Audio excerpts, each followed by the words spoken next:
Hello friends, welcome to my channel competitive English with primary TET. তো বন্ধুরা, আজকের এই ভিডিওতে আমি এনআইওএস ক্যান্ডিডেট যারা রয়েছে, তো তাদের নিয়োগ সংক্রান্ত বিষয় নিয়ে আলোচনা করব। তো অবশ্যই শেষ পর্যন্ত শুনবে। তো দেখো, এনআইওএস যে ক্যান্ডিডেট, তো তারা আমরা জানি ইতিমধ্যে 2022 যে রিক্রুটমেন্ট, তো সেখান থেকে কিন্তু তারা ইতিমধ্যে বাদ পড়েছে। আবার বাদ পড়েছিল কী হিসাবে? আমরা জানি 2023-এর 28শে নভেম্বর যে জাজমেন্ট, যেটা সুপ্রিম কোর্ট থেকে এসেছিল, তো এ প্রসঙ্গে বলে রাখা ভালো। তো সেই জাজমেন্টের তো তখনই কিন্তু কিছুটা অপব্যাখ্যা হয়েছিল। তো সেই অপব্যাখ্যার যে খেসারত, সেটা কিন্তু এনআইওএস ক্যান্ডিডেট তাদেরকেই দিতে হলো। কারণ 2022-এর যে রিক্রুটমেন্ট, সেখানে 2022 তো সেখানে এনআইওএস ক্যান্ডিডেট যারা ছিল, তো তারাও পার্টিসিপেট করেছিল। তো এই যে 2023-এর 28শে নভেম্বরের যে জাজমেন্ট, তো সেটার আ সঠিক ব্যাখ্যার অভাবে তখন তারা ইনভ্যালিড হয়ে যায়। তো সেই ক্ষেত্রে 2022 যে রিক্রুটমেন্ট, তো সেখান থেকে ওই জাজমেন্ট অনুযায়ী যে এনআইওএস ক্যান্ডিডেট থাকে, তো তারা কিন্তু বাদ পড়ে যায়। তো তারপরে প্যানেল বেরিয়ে যায়, কিন্তু পরবর্তীকালে আবার রিভিউ পিটিশন ফাইল হয়। তো রিভিউ পিটিশন ফাইল হওয়ার পরে তো সেখানে গাভাই স্যার কিন্তু বিষয়টা আরও একবার ক্লিয়ার করে দেয় যে এনআইওএস ক্যান্ডিডেট তারা প্রাইমারিতে বৈধ, এবং এই রায়টা বলবৎ হবে, অর্থাৎ রায়টা কার্যকরী হবে 2023-এর 28শে নভেম্বর।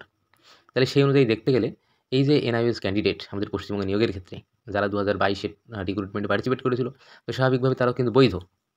তো যাই হোক, তো এই যে বর্তমান যে পরিস্থিতি তৈরি হয়েছে, তো এটার জন্য কিন্তু পর্ষদ ছাড়া কিন্তু আর কেউই দায়ী না। তো ইতিমধ্যে তারা কিন্তু প্যানেল বের করে দিয়েছে, 9533-এর প্যানেল। ইতিমধ্যে 5% যে অ্যাডিশনাল প্যানেল, তারও নিয়োগ কিন্তু ইতিমধ্যে সম্পন্ন।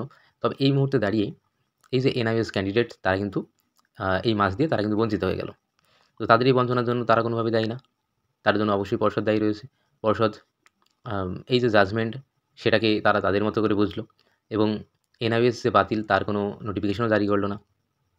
তো যাই হোক, তো তারা কিন্তু নতুন প্যানেল দিয়ে দিল। তো এটা খুবই ভালো কথা, নিয়োগ হোক, বেকাররা চাকরি পাক, এটা কিন্তু অবশ্যই ভালো। এ বিষয়ে কোনো সমস্যা নেই। তবে এই যে এনআইওএস ক্যান্ডিডেট যারা ওই রিক্রুটমেন্ট থেকে মানে ছিটকে এসেছিল, তো তারা বর্তমানে যখন আবার একটা মানে ভ্যালিড হয়ে গেল বর্তমানে জাজমেন্ট সেই অনুযায়ী, তাহলে এই মুহূর্তে দাঁড়িয়ে এই ক্যান্ডিডেটগুলো কিন্তু এখন আর এই যে প্যানেল 9533-এর প্যানেল, তারা যোগ্য হয়েও কিন্তু এখানে স্থান পেল না।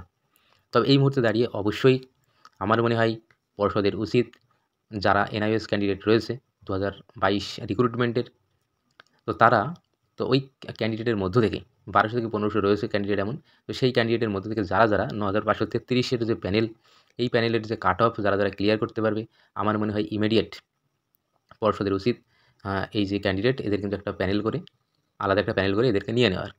তাহলে তবেই কিন্তু তাদের এনআইওএস ক্যান্ডিডেট, তাদের যে বঞ্চনা, সেই বঞ্চনার একটা পূরণ, এই বঞ্চনাটা তাদের কাছে একটা বিরাট ক্ষতি। এই ক্ষতিটার কিন্তু কিছুটা হলেও পূরণ হবে।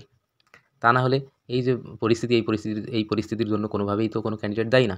এর জন্য বরং পর্ষদই দায়ী। পর্ষদের জন্য কিন্তু এটা হয়েছে। আর প্যানেল যেটা হয়েছে, তো প্যানেলে যারা চাকরি পেয়েছে তারাও কিন্তু কোনোভাবে দায়ী না। তো প্যানেলটা আমার মনে হয় সুরক্ষিত থাক। আর যোগ্য যেসব এনআইওএস রয়েছে, তারা কিন্তু নিয়োগ পাক। এটা কিন্তু একটা মানে সর্বোচ্চ, এই কথাটা কিন্তু আমি সবসময় বলব, এর আগেও আমি বলেছি।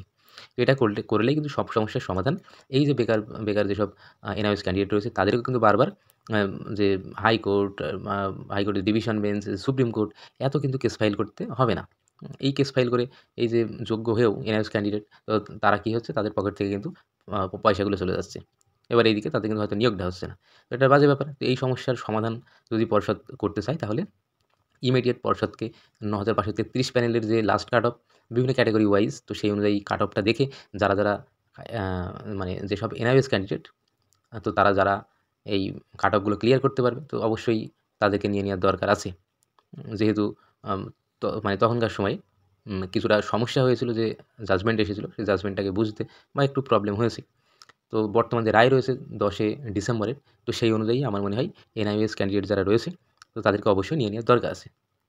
তো যাই হোক, তো তোমরা যারা এনআইওএস ক্যান্ডিডেট রয়েছো, আমি অবশ্যই চাইবো, তো তোমাদের অবশ্যই ভালো কিছু হোক।